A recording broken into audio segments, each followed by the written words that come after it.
Good evening. I'm Pat Callahan. Welcome to our News Center Voice of the Voter Forum with the candidates for U.S. Senate. We have a lot of ground to cover tonight, so let's meet the candidates. The Democrat is Zak Ringelstein of Yarmouth. He's a former teacher and CEO of an education business designed to help teachers and students collaborate. Angus King of Brunswick is the independent candidate. He was governor of Maine for 8 years and is seeking his second term in the U.S. Senate. And Eric Brakey of Auburn is the Republican nominee. He has served 2 terms in the Maine Senate. Gentlemen, I welcome you all. Tonight I'm going to be asking questions. We'll also have some questions submitted by viewers via social media with the hashtag ME Senate Debate. Now, we don't have a strict time limit on answers, but we do ask that candidates try to be as succinct as you can so we can cover as much ground as possible, and I'll step in to try to keep the discussion moving when necessary. And each candidate will have 1 minute for a closing statement. So let's get started. Zak Ringelstein, I know one of the big parts of your campaign is pushing for Medicare for all. Yes, sir. It's unlikely that's going to happen anytime soon, especially if Republicans control the Senate. So on the way to that goal, if that's your ultimate goal, what are a couple of steps that can be taken realistically to improve the availability and the cost of health care in this country? So first and foremost, health care is a human right. I am the only person on this stage who is rejecting pharmaceutical money. And I had a student a few years ago who literally died in my classroom. She was an 11-year-old and she was misdiagnosed. Her parents didn't know how to navigate the healthcare system, and because of that, she died. This is the America that we live in. Someone needs to fight for universal access to basic healthcare right now. We need Medicare for all. So what step do you push for first? The first step is I want to be the 17th U.S. Senator. Again, Senator Angus King takes money from pharmaceutical companies and won't stand for Medicare for all when our neighbors and our children are dying because of this. That's not okay in the richest country on earth. We pay the most per capita on healthcare in any country. What does 17th senator mean? I'm not following you. Yeah, so 70% of Americans support Medicare for all, and over 50% of Republicans support Medicare for all. But because of the way that money buys off our U.S. senators, only 16 U.S. senators will support Medicare for all. So I want to be the 17th U.S. senator to support Medicare for all and fight for it every single day when I'm in the U.S. Senate. This is important enough that I want to get everybody in on this. What are the steps you think can be achieved realistically in the U.S. Senate over the next couple of years? First, I think it's important to underline that I think health care is a human right. If you don't have health care, nothing else really matters. So I do think it's a human right. I think as a practical matter, the place to start is with the Affordable Care Act, which across the country reduced the uninsured rate in half when you add it to private insurance, Medicare, and Medicaid. So I think that's where we begin. My only problem with Medicare for all is this is a huge, complicated system, and a lot of people have the insurance that they like through their employer. And if you suddenly tell them, no, you can't have that anymore, we're going to have a government-run system for everyone, all of a sudden, I don't think that's going to work very well. The other piece is Medicare survives financially in part by reimbursing hospitals and doctors at a lower rate than private insurance. If we had Medicare for all in Maine tomorrow, half the hospitals would close within a week because they wouldn't be having adequate support for what they do. So I think the goal is universal health care. I think the only difference between Zak and I is how we get there. Eric Brakey, what are the first steps you want to take? Well, first of all, let me say taxing poor people for being too afford health insurance is not a way to fix our health care crisis. You know, Angus, when you were governor of the state, you opposed the individual mandate. You said it was a bad idea. I actually think you were right back then. Now you've flip-flopped on it, and you have voted against repealing the individual mandate on people. Of course, insurance. Of course, the level of uninsured is going to go down when you are forcing people to buy a product that they may or may not necessarily want. But also, many Maine people have paid millions of dollars in fines to the federal government because this isn't a solution that works for them. We do need to fix our healthcare system. It is broken. It was broken before Obamacare. It's broken after Obamacare. What's your first step? We need to put patients back in charge of our own healthcare again. Our healthcare system is dominated by third parties standing in our way, big insurance companies and big government bureaucrats standing between us and our doctors. We need to put power back in the hands of regular people. We can do that by giving choice and competition, things like empowering people to be able to save tax-free through health savings accounts, allowing people to buy insurance across state lines to increase choice and competition, allowing people to collectively bargain together to increase leverage with insurance companies through health associations. These are market-driven solutions we can look at that will actually work to make healthcare more affordable. Giving government full control over our healthcare system isn't going to work. Government can't run the post office, and the healthcare systems we have in place, including government healthcare for our veterans aren't even treated very well. Do we think that we're going to be treated better than our veterans in government-run healthcare? Senator King, let me ask you this. Given the fury and the bitterness of the fight over Justice Kavanaugh, what evidence is there, if any, that having an independent in the Senate has made any kind of difference? Well, you pick probably the most partisan issue that I've seen in my 6 years in the Senate. There are lots of issues where I've been able to work with both sides, starting with the student loan crisis in 2013 when the rates were just about to double. A small group of us, Republicans, Democrats, and myself, put together a compromise that solved that problem. They tell me it saved $50 billion for students across the country, a couple of $100 million in Maine in interest rates. All kinds of examples. Probably the most recent one that's coming to fruition tomorrow, I'm going to be in Norwich Walk celebrating a contract from the Defense Department to New Balance shoe for 200,000 pairs of athletic shoes that resulted from an amendment that I and Bruce Poliquin and Susan Collins worked on, but I got it through the through the Armed Services Committee over John McCain's vociferous objections by garnering 4 or 5 Republican votes, making it a bipartisan vote. We got it into the bill, and tomorrow we're celebrating the contract. That was a bipartisan action that is exactly what we have to do. We're working with national parks. There are many, many areas where working together is how we get things done. Unfortunately, Pat, conflict, you mentioned Kavanaugh, is where all the attention comes. But the very week of the big Kavanaugh vote and the fight, the Senate passed a major opioid bill, 99-1.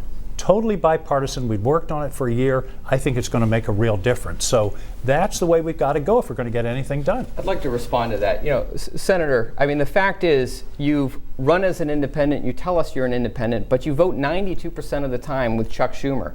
You have voted against tax cuts for the middle class. You've voted against every single Supreme Court nomination. You voted against repealing Obamacare. Well, what every about single, this? I've heard you say this a number of times. He votes 92% with Chuck Schumer, yet on the website 538, it gives you a score of something like 44% voting on the Trump agenda, voting for it. Well, here's I was going to say he thinks I vote for Trump with Trump too much. That only makes sense if you're counting the naming of post offices as the same as whether or not you have tax cuts for the middle class. So personally, I think that tax cuts for the middle class. To the bill that we passed last year, that wasn't a tax cut for the middle class. Can I add to this conversation? Yeah, this is not a normal president. And the fact that Senator Angus King works with Trump 47% of the time, votes with Trump 47% of the time, is a complete and utter disgrace. I think these two guys ought to go offshore and figure out which one it is. Senator Brakey, I want to ask you describe yourself as someone who would be the true independent, someone who has been able to work across the aisle in the Maine legislature.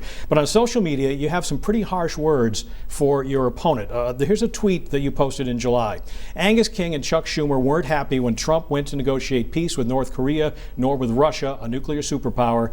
It seems the only thing that will make Angus, Chuck, and Nancy Pelosi happy is if a nuclear bomb is dropped on the United States, because that will mean President Trump has failed. First, do you honestly believe this is true? Do you think this is the civil discourse that Maine voters want? I stand by it, but obviously there's a little hyperbole there. I don't mean that he literally wants us to be nuked. What I mean is that the partisan games that are taking place in Washington, D.C., while President Trump is negotiating with nuclear powers like North Korea, like Russia, and so many like Angus and Chuck Schumer and Nancy Pelosi are rushing to try to score partisan points, to try to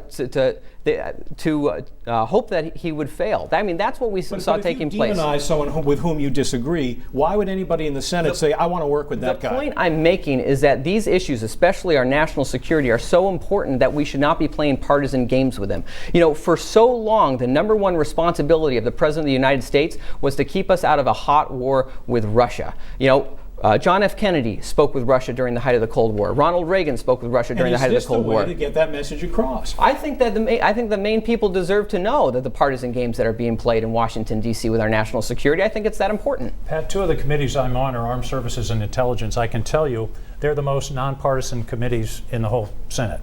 and we work on these foreign issues on a nonpartisan basis. I don't think I've been critical of President Trump trying to open a diplomatic discussion with North Korea. I'm all for it. I'd much rather have that than the kind of friction we were leading toward. My only concern is that he's gotten so invested in this, he's forgetting that we've been here 5 times before, and each time we make concessions and the Koreans pull back. So I just hope when that happens, or if it happens, I hope it doesn't happen, but if it happens, that we not overreact and create a situation that's really dangerous. And I think we need to we need to respect our senator here. I mean, he is a good guy and he served our state well. Senator King, I thank you for your service. I think it is time for the future, and I do think it is really disgusting, Eric, that you have created, you've decided to go by the way of the Trump agenda with violent rhetoric. And violent rhetoric leads to violent action. It's despicable. You really should be ashamed of yourself.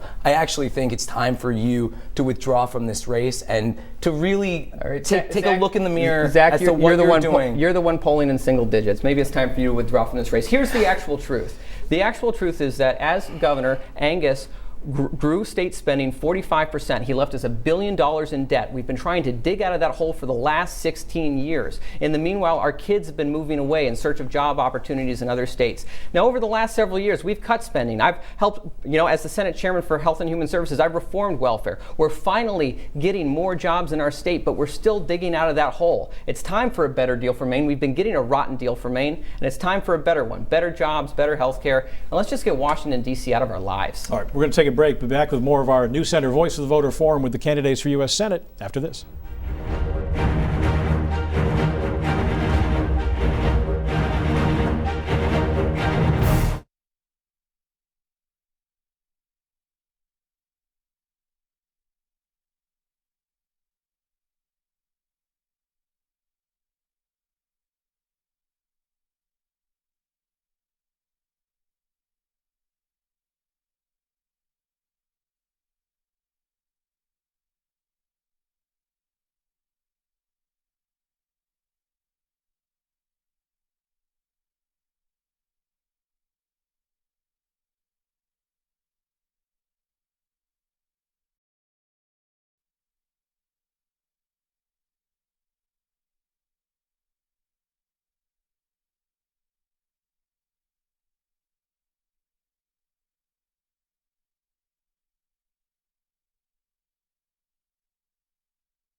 Welcome back to our News Center Voice of the Voter Forum. Tonight we are talking with the 3 candidates for U.S. Senate.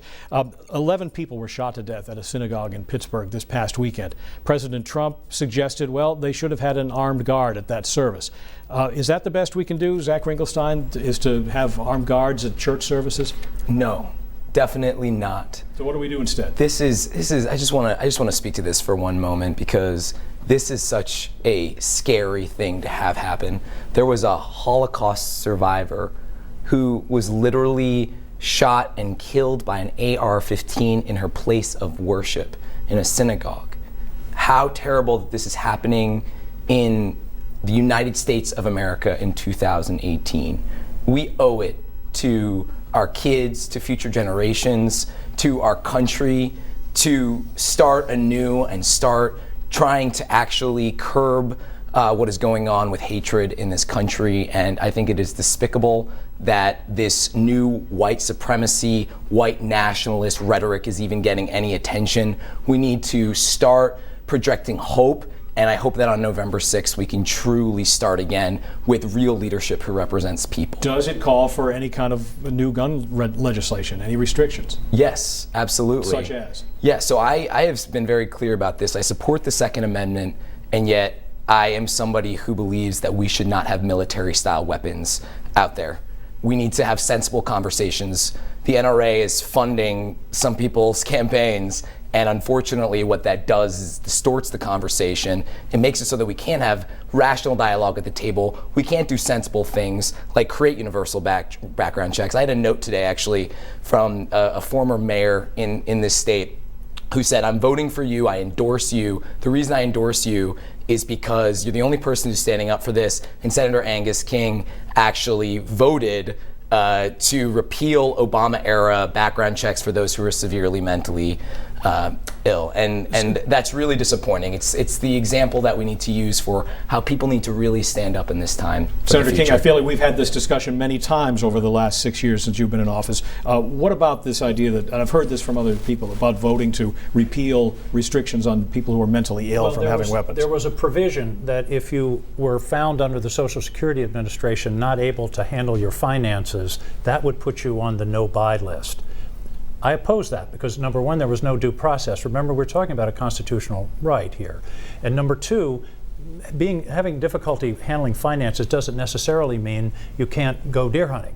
And not only did I oppose it, 23 disability rights groups opposed it, the ACLU opposed it, and it was just not the right rule. Now, I supported the major Manchin-Toomey universal background check bill in 2013. We didn't quite make it to 60 votes.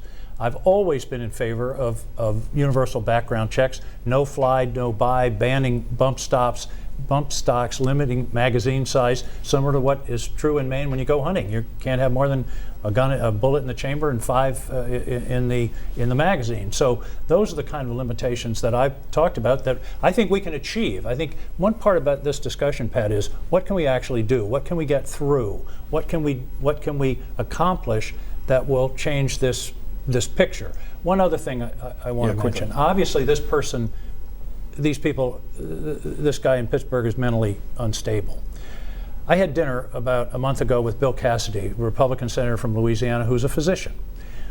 We were talking about this and we realized that the amount of money that the government invests in research in physical diseases is 30 times the amount in mental diseases. I think that's something we have to change. We're having an epidemic of gun violence, of depression, of suicide, of PTSD. We need to do more in the area of mental health, plus reasonable limitations, background checks, and those kinds of things. But I don't think putting guns in every church and synagogue is the answer. Is that the answer? Armed guards in churches and synagogues? Angus, you just said something completely philosophically inconsistent. You said you opposed that for our seniors because there was no due process, and then you say you support no fly, no buy, which the no fly list has no due process either. There are 6-year-olds. There are 6-year-olds on the no fly list. Actually, the ACLU publicly came out against using that as a standard because there is no due process. People don't know how they're on that list, and they can't get off that list when they're on it. I'm the only pro-Second Amendment candidate in this race. I'm proud of the fact that I have an A+ with the NRA, an A+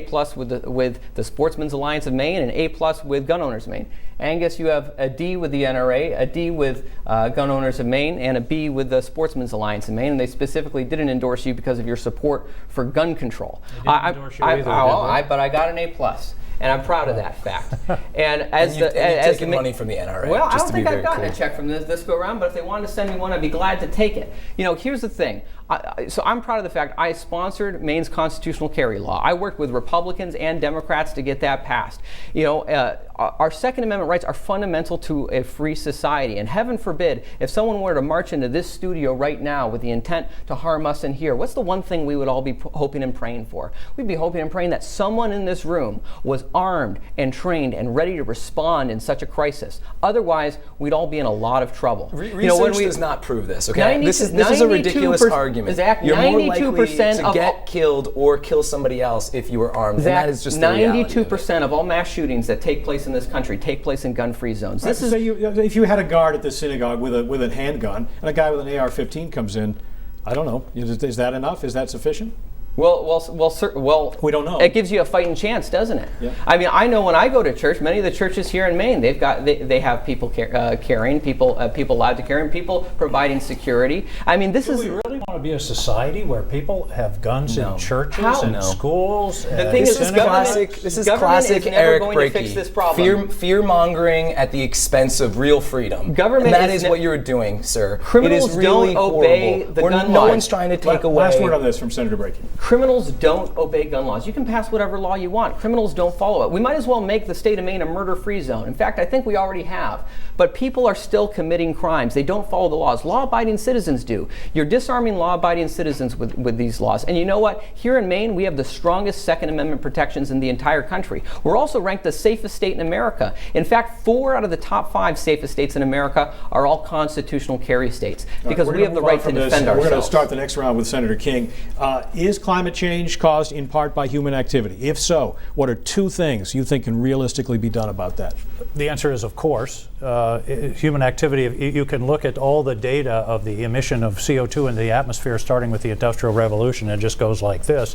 We're at the highest level of concentration of CO2 in the atmosphere in 3 million years. So absolutely, that's the cause. There's no doubt about it. I don't think there's any serious argument on that front. The question is, what do we do? The first thing we do is to move forward with initiatives like the Clean Power Plan, which the Obama administration put forward, which I thought was a creative way to approach it because it wasn't a heavy-handed Washington saying, this is what you have to do. It said, these are the goals, the states figure out how to achieve those goals. We also we shouldn't be doing things like leaving the climate accord in Paris, which was a non-mandatory treaty. It was an aspirational treaty, but it made the point that this is a worldwide problem. We could do everything in the world here in Maine, and I know this from having worked with clean air when I was governor. We could shut down all the cars and all the factories in Maine. We'd still have an air pollution problem because of the prevailing winds coming from the west. So this is a worldwide problem. Pollution doesn't respect boundaries. So those are a couple of things we can do, and then of course moving toward a fossil fuel-free future, but it's going to take time to get there. I've worked a good part of my adult life in alternative energy, in things like hydroelectric power and wind power and conservation and biomass. All those things can work, but we need transition to get there. That's going to involve natural gas, which is twice as clean burning as oil and coal. And that the big missing piece, Pat, that I think we're going to crack in the next 5 years is storage. Once we can store electricity, then we'll be able to go to a fossil-free future. Senator Brakey, are there steps you want to take to curb climate change? We all want to protect our environment. I think certainly we all want to reduce the amount of greenhouse gases we're putting in the atmosphere, absolutely. And the question is, how do we do that? I'll tell you what doesn't do anything to get us there. The Climate Change Accord didn't do anything. What has made a big difference is actually that we've been switching over to bridge fuels like natural gas instead of oil. But another thing that has done absolutely nothing to help our environment is blowing off the tops of our mountains in order to get expensive energy and driving up the bills of Maine people. But it's certainly worked out well for certain special interests. Angus, when you were governor of the state of Maine, you wrote the energy laws forcing us to subsidize companies that blow off the tops of our mountains, drive up our energy bills, and then you went to work for those companies. Are you talking about wind power? Absolutely. Wind power, the wind doesn't blow when we want it to blow. It's very expensive. It makes absolutely no sense. You made a lot of money off of this. You're ranked the richest politician in Maine now. I think the law that you're talking about was passed 5 years after I left office. I was a pretty good governor, but I didn't have remote control 5 years into the future. Passed in 2008. The renewable energy portfolio requiring us to do 30% towards renewable energy. That was under your tenure as governor. I can pull the bill for you if you'd like to see it. I don't complain about that. Let's talk about the future here. Zak Ringelstein, what are 2 steps you think are achievable in a Republican-led Senate? So I believe that we need to treat this like a crisis. By 2040, it will be too late. Coral reefs will be gone. Our children's world will be ravaged by droughts and floods and starvation. And we're going to have hundreds of millions of people who are migrating across the world trying to find new places to live. This is not the world I want to raise my kids into, quite frankly. And I don't think anyone on this stage is treating this like it's a crisis. We need to unify Republicans and Democrats for our kids' future by creating what I call a Green New Deal, which is converting to 100% renewable energy by 2035, which would then, by the way, create high-wage jobs using humane technologies right here in the state of Maine. We need to do this. We don't have time. And quite frankly, Angus, you take money from ExxonMobil. I don't get why you would do that. I want to ask you why you introduced legislation last year to fast-track pipelines through our state, bypassing community and tribal rights. I don't get how you claim to be a climate activist. Listen, I like you, but again, I don't understand how you're not leading on this issue. My kids will not have a safe and healthy let's give world. him a chance to answer. And wait, last question One is, thing that Zach and I agree on is that Angus is bought and paid for by the energy lobby. A full third of all his campaign contributions come from energy lobbyists. What? We've gone through your finance reports. We've gone through them. A full third come from people connected to the energy lobby. I'd be happy to provide that after this. That's nonsense. That's the first I've heard of it. Let's talk maybe about it's because this you bill. have other Democrat fundraisers doing the fundraising for you. When I was governor, I used to say I want Maine to have the most stringent environmental laws in the country and the most efficient and timely and predictable process to get the permits. I think you can do both of those things, and in fact we did. The pipeline bill that Zach is talking about doesn't waive any environmental requirements. It doesn't cut any corners. It simply says there's going to be a lead agency, there's going to be a time frame that's predictable, and the reason I supported that is we have a very heavy dependence in New England and in Maine on natural gas. Natural gas, unfortunately, in New England is about twice as expensive as anywhere else in the country, not because of the gas, but because of a lack of pipeline capacity into Massachusetts to get the gas to us. We lost a paper mill in Bucksport in part because of a huge increase in natural gas in the winter. We had a huge one this winter. It's costing our consumers money. I'm thinking about the people that are paying their heating costs throughout Maine. So I've been on this issue from the very beginning, and I don't understand, frankly, why this is a partisan issue. It's become one for reasons that I don't understand, and I don't know what these guys are talking about all this energy money. If the energy, I voted against the Keystone Pipeline. I voted to retain the automobile standards. I oppose the leaving of the climate change. If the energy people think they're going to buy my vote, which they're not, they're making an awfully poor investment. All right, we're going to move on from this. There's another looming problem that a lot of people think is very serious, and that is the national debt. Democrats claim the Trump tax cuts are largely to blame for the recent increase in the debt. Republicans claim it's growing entitlements, such as Medicaid, Medicare, and Social Security. Are you concerned about the national debt? And if so, what do we do about it? Absolutely, I am. We're $21 trillion in debt. We have $113 trillion in unfunded liabilities. That's a bill of $1.1 million for every single American taxpayer. As a young American, I'm very concerned about it. It's my generation that's going to be paying this off for the rest of our lives. And here's how we got here.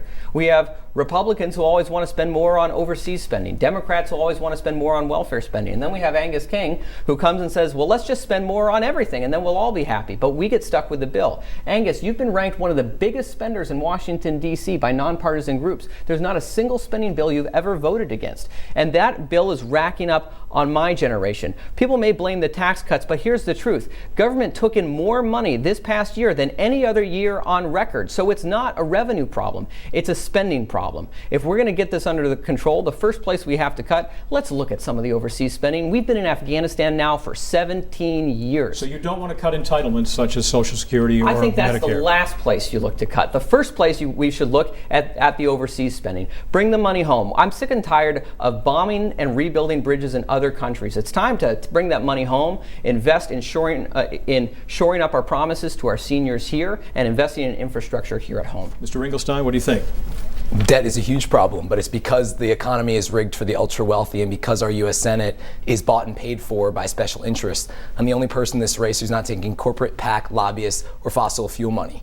And the reality is that tax bill that passed is $1.9 trillion that goes directly to the top 1%. Doesn't help out working class people. It increases our debt, and sadly, with this Republican control, whether it was under Bush or whether it was under Trump, they are who is adding to our debt, and we can't have this. We need to start actually investing in people, in the working class, in the people who are making a buck by doing the hard work. And it's only then when we invest in us, the productive workers in our economy, when we're going to actually start dealing with this crisis. Senator King? I agree with both of these guys in a sense. First, that the debt is a real serious problem. There's no question about it, and it's one that is burdening the future. I said the other day we're the first generation to inherit from our parents and borrow from our kids, and that's why I voted against the tax cut. It was unfunded. A tax cut that requires you to borrow money to fill the hole that the taxes would have filled isn't a tax cut. It's just shifting the tax to your kids. and it was like, I think it's $1.5 trillion. I've heard recently it now looks more like $1.9 trillion, and that's additional to the debt that was totally unnecessary because the economy was in good shape and was moving forward. And now we're seeing a growth of inflation, which is going to be a problem. Here are the facts. Hang on one sec. So We'll get to you. I think it's clear that the debt is a problem, and I think we need to look at particularly the spending. Foreign spending, I think, is a good place to start, and things like our wars in other places, our commitment of troops. Those are worthwhile in examining. On the other hand, we can't just pull back from the world. Whether we like it or not, we're the leaders, and if we try to just pull back to within our borders, that's just not going to work, and we'll end up in worse situations worldwide. Last word on this. All right. Here are the facts. Angus, as you ran as a fiscal conservative for governor, you grew state spending 45%. You left us $1 billion in debt. In fact, here's an article on that right here. You left us $1 billion in debt. In the U.S. Senate, you have personally voted to rack up $5 trillion in debt on the American people. This is grossly irresponsible. You can talk a good game about fiscal responsibility, but the only time I've ever heard you shed crocodile tears about the debt is when it's about letting people keep more of the money that we earn. You've been ranked the biggest spender in Washington, D.C. You're spending trillions we don't have. Who ranked me that? Nonpartisan spending groups. I'd be happy to pull it for you. The Fix the Debt, a nonpartisan group, gave me a little statue for being a fiscal hero for paying attention to these issues. So I'm not really sure where that Can you name a single data spending comes bill you have ever voted against? Because I've searched and I can't find one. And I want to add that the only way we're going to deal with this is by making sure our U.S. Senate isn't bought by special interests. We need to start moving beyond these little squabbles into a real conversation about who will be the best U.S. senator until 2025. And it's very clear that someone who is not influenced by big money is what we need right now. All right, we're going to take a break. When we come back, we're going to get to some of your questions submitted via social media. Our Voice of the Voter forum with the candidates for U.S. Senate continues after this.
We're back with the candidates for U.S. Senate and here in our Voice of the Voter forum. And my colleague Lindsay Mills joins us now, and she's been getting some of the questions on social media with the hashtag ME Senate Debate. So let's find out what's on people's minds. Absolutely. So first up, we have a question from Nelster. He asks about the crisis of elder care in Maine, specifically regarding thoughts of the candidates on question 1. Eric Brakey, how will you address the growing crisis of elder care in Maine? Well, first of all, question 1 is a terrible question, very poorly worded, has a lot of problems. It would result in the biggest tax increase in Maine history, driving jobs and businesses away. Now, I will tell you, as the Senate chairman for the Health and Human Services Committee in Augusta, I've made services for our seniors one of my highest priorities. I think that if we're going to have a social safety net, we need to catch our most vulnerable people first, like our seniors at the end of their working careers, like those with adults with intellectual disabilities and autism. And frankly, it's a shame that we have spent so much money on welfare for non-citizens and able-bodied adults who can do more for themselves. So we need to shore up the long-term care continuum. I've supported that. I've fought for that. It's frustrating that so many politicians aren't able to make that a priority. And we're seeing that in Washington, D.C. as well. Social Security and Medicare are scheduled to be insolvent within the next 20 years, and no one's doing anything about it. You know, a lot of people say that they make our seniors a priority, but when they vote to spend money on everything, you're really prioritizing nothing. And that's what Angus King has done these last few years, spend money on everything and not prioritize our seniors. This is about question 1 on the state ballot. Is there an alternative? Is there something you could do in the Senate that will address this issue? Well, from the state Senate level, I have fought to shore up our long-term care continuum, home-based care for our seniors, assisted living and nursing home care. I will tell you, as I've toured the state and talked with directors of nursing homes, including small family business nursing homes, one of the things that they tell me that would be the biggest help is to cut some of these Washington, D.C. regulations that are dropped in their laps every 2 months. It seems they tell me that every 2 months new regulations are piled on. They're just getting used to the regulations from 2 months before. You have a situation where you have 7 nurses working in the back rooms doing administration while you only have 2 on the floor working with patients. We need to get Washington, D.C. out of our healthcare. We need to get Washington, D.C. out of our education. We need to get Washington, D.C. to follow the Constitution and let us work on a lot of these issues on the state level, because Washington, D.C. just makes it worse. Let's hear from Zak Ringelstein on this too. Sure. So I believe I'm the only person on this stage who supports question 1. And the reason is that there are too many people in the state, seniors in the state, who just can't afford it. They can't afford elder care. And what we need to do is we need to start taxing the wealthy where it counts. And the truth of the matter is that the most vulnerable in society are the ones who America is not working for right now. We are working for the top 1%, and those of you who have, who are in the top 1%, who have are able to live their senior years in a nice and healthy way. But those in Maine who are not in that very upper echelon of society need supports. And that's the basis of our campaign, is the belief that every single person in America deserves an opportunity to at least have the basic standards of care. Senator King, your thoughts on this? I think the motivation behind question 1 is exactly right. I've listened and heard all across Maine the problems of people isolated in their homes, not having access to care, not having transportation. It's a very complicated issue. My problem is I think question 1 creates a new bureaucracy. It's unaccountable. It would impose a very large tax increase that I'm not sure in the end wouldn't do more harm to the Maine economy than the treatment would provide. So I think we need to be thinking about things like telemedicine, accountable care organizations that are invested in keeping people well instead of only being compensated when they treat you for some kind of illness, and connecting seniors to their communities. I was in Machias a couple of weeks ago, and they told me that there are people in their community in rural areas, the only person they see in a week is the Meals on Wheels driver. That's a really tough problem, and I think it's one that we have to address. So I think question 1 focuses on the right problem. I'm just not sure it's the right answer. Kinsey, you want to? Sure, we're going to move on to our next question. Rich writes in asking about immigration. He says, where is the leadership on fixing immigration? What's your solution? Zak Ringelstein, we'll start with you. Yeah, I had a student who walked into my classroom a year and a half ago, just down the street, and he came in crying and said, Mr. Ringelstein, my family is afraid that we're going to be deported. And it was the first time in my career as a public school teacher I couldn't say it was going to be all right, because it's not all right with this administration. We are creating human rights violations at the border that we literally would have gone to war with other countries for. And it's not okay. There's no excuse for the fear mongering. We all in the working class are struggling in this country because the system is rigged, and there's no reason to use immigrants as fearmongers, as some people in this race have done, as the Trump administration has done. We need to end deportations. We need to remember that we are a nation of immigrants, and that at the end of the day, I don't know if there's anyone out there, unless you're indigenous, out there in the audience, anyone who's not a descendant of immigrants. And we know that immigrants bring prosperity and that we can be the melting pot that we can be, and we're gonna make sure that we do that by ending deportations and making sure that everyone can live this American dream if they want to. We also have to remember that refugees who are coming to this country are not coming off of their cozy couches with their DVR. These are folks who are fleeing violence and war. And they're coming here because they want to live the American dream. These are the kids who I've taught in my communities. And it's about time we start having a much more productive conversation than using them as a scapegoat for the real problem, which is that we really need to make sure that we're raising people's wages in this country, because a lot of people are living in fear. And I'm really sad that we're not having that conversation, which is the real conversation we need to be having. Senator King? Immigration is an incredibly emotional and difficult issue. I think the important thing to remember is what the point that Zak made. Except for the African Americans who were brought here against their will and the Native Americans, all of us are immigrants at one point or another. And so we need to keep that. That's part of what the mainspring of America is. I think it was like 6 out of 7 of the Nobel Prize winners from America this year were children of immigrants or immigrants themselves. And so we can't just arbitrarily cut that off out of fear or out of some concern that just doesn't make sense. On the other hand, it is complicated. We can't have open borders. We do have to have borders. We do have to have border security.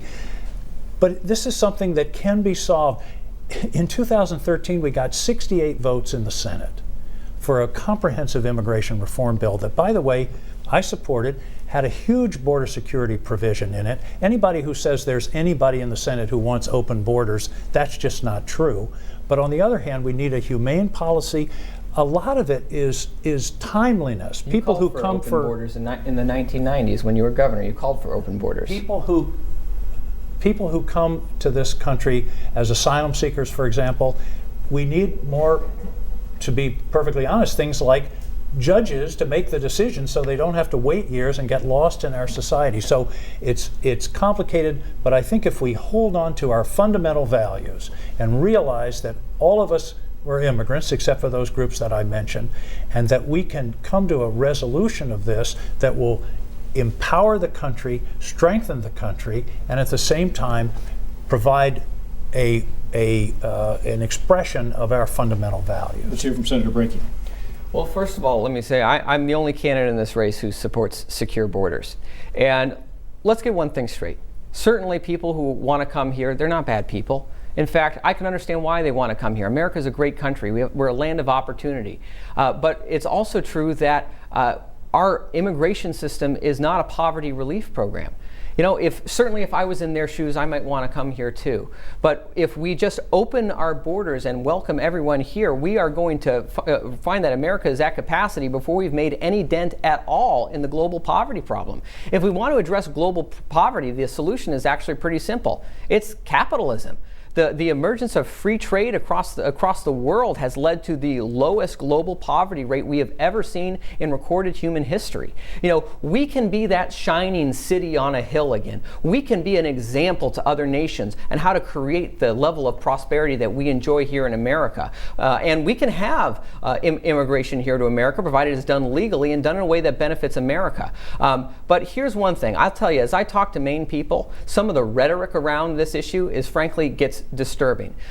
Maine people are sick and tired of being called racist just because we don't want to see our communities transform overnight. Maine people are sick and tired of being called racist simply because we don't want non-citizens on the welfare rolls in front of people who've paid into the system their entire lives. We need to get to another question from Hold the on, viewer, this is an important point. It is indeed, so is this. Brian writes in, talking about his own age in his early 30s. He talks about high taxes and low wages. He's wondering what the candidates will do to work towards, or what changes you would make to keep young Mainers here. Senator King, if you go first on that. Well, first, there's some fascinating data that just came out last week that people between 25 and 35, we had a net import of people. We have people moving to Maine, almost 7,000 new people last year. But the key is, as you mentioned, taxes and wages, but that's really about better jobs. It's about training, it's about education, it's about integrating businesses with the community college system so that we're doing the training that we need. It's about upgrading people's skills. That's how you make more money. And all the data indicates that if you have more training, if you have more education, you're going to make more money. The companies are going to be more profitable. So that's really where we have to go. And also, we have to control taxes. Eric has mentioned several times tonight, when I was governor, we reduced taxes by a net of about 15% when I was governor. And you increased spending 45%. We reduced taxes by about 15% when I was governor, and that helped create an economic plus-up of something like 80,000 jobs in 8 years. So you got to work on both sides of the equation, but giving people the skills that they need in order to compete and to create better jobs, that's what it's all about. And it's also about investing in technology. I think the biggest technology gap we have in Maine right now is broadband in our rural areas. If we don't have that, the rural areas and the small towns are going to be almost out of business in terms of the economy and also in terms of people living there. And does government have to pay for that, or is that a public-private thing? I think government has to assist. It's exactly like electrification in the 30s, where rural areas weren't getting electrified because the power company said they're too far, there are too many poles. Exactly the same thing is being said today. Franklin D. Roosevelt created rural electrification. It worked. And I think it's got to be a government-private, it's got to be public and private partnership, and that's exactly what we're working on throughout Maine today. More big spending from Angus King without any plan to pay for it. I certainly agree we do need rural broadband, and I'll tell you how we get it. You know, I support 2 points. One, I'm going to be releasing a plan later this week to create those better jobs so our kids can stay here. And that includes things like economic freedom zones, identifying some of the most impoverished areas in our state, like Washington County, Aroostook County, and places across America, where we're going to cut federal taxes to next to nothing. Let the people keep the money that they have there and invest in creating better jobs there, attracting investment into those areas as well. That includes broadband. But there's also going to be always that problem of the last mile. And that's where we can look at cutting some of the overseas spending. Let's cut money that we send over to countries that don't like us very much, countries that burn our flag. Let's stop subsidizing wealthy countries that can provide for their own national defense but depend on the American taxpayers. Let's bring that money home. Let's invest in infrastructure and creating better jobs here in places like Washington, Aroostook County, and the rural parts of Maine that are underdeveloped. We can do this, and we can pay for it. Now, Angus always talks about all the new programs he wants to pay for, but he never says how he's going to pay for it. That's why he's been ranked the biggest spender in Washington, D.C. There's never a single spending bill he's voted against. We need to hear from Zak Ringelstein on this before we run out of time. So, first and foremost, I have met way too many young Mainers who are working 2 or 3 jobs just to make ends meet. They are asking why they're paying so much in debt, why healthcare costs so much. Many of them don't even pay for their healthcare because they can't afford it. This is ridiculous in 2018 when we're giving these tax breaks to the ultra wealthy. The reality is that we need a new deal. And I often call this a Green New Deal. And this is the idea that we can save our planet by converting to 100% renewable energy by 2035 and create high-wage jobs in rural Maine using our high potential for solar and literally humane technology. I happen to agree with Angus about rural electrification and high-speed broadband. I am an FDR Democrat, and I believe that we need to invest in our rural economies. Our rural Maine, the 2nd Congressional District, is in an economic depression longer and deeper than the Great Depression itself. We need to invest there. One way we can bring people there, by the way, is creating what I call a prosperity core. And a prosperity core is the idea that we invite young people to Maine, we make sure that we forgive their college debt, and at the same time, we partner with public and private, create jobs, invest in young people to create restaurants, breweries, new businesses. And when we invest, I was a CEO, I started my own company. I know what it takes to start a company. It takes investment. No one starts a successful business without investment. So we need to invest in the economy in order to make returns, in order to build these highway jobs. Last thing. That's got to be the last word on this, unfortunately. $15 minimum wage. Thank you. $15 minimum wage. Thank you. We'll be back with more of our News Center Voice of the Voter Forum with the candidates for Senate after this.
We're nearing the end of our Voice of the Voter Forum with the candidates for U.S. Senate. Before we get to the closing statements, a quick question, and it's something that's on a lot of people's minds, and it matters in your race. It's ranked choice voting. Are you going to use it? And are you, Yes, you're down with this? 100%. And I am going to rank me first and Angus second. And I'm going to do this because I believe that we can vote our hopes in this election. Senator King? I think ranked choice voting, I don't like the name. What it really is an instant runoff. And I think I probably will use it. I haven't decided how I'm going to mark that ballot yet. And Senator Brakey?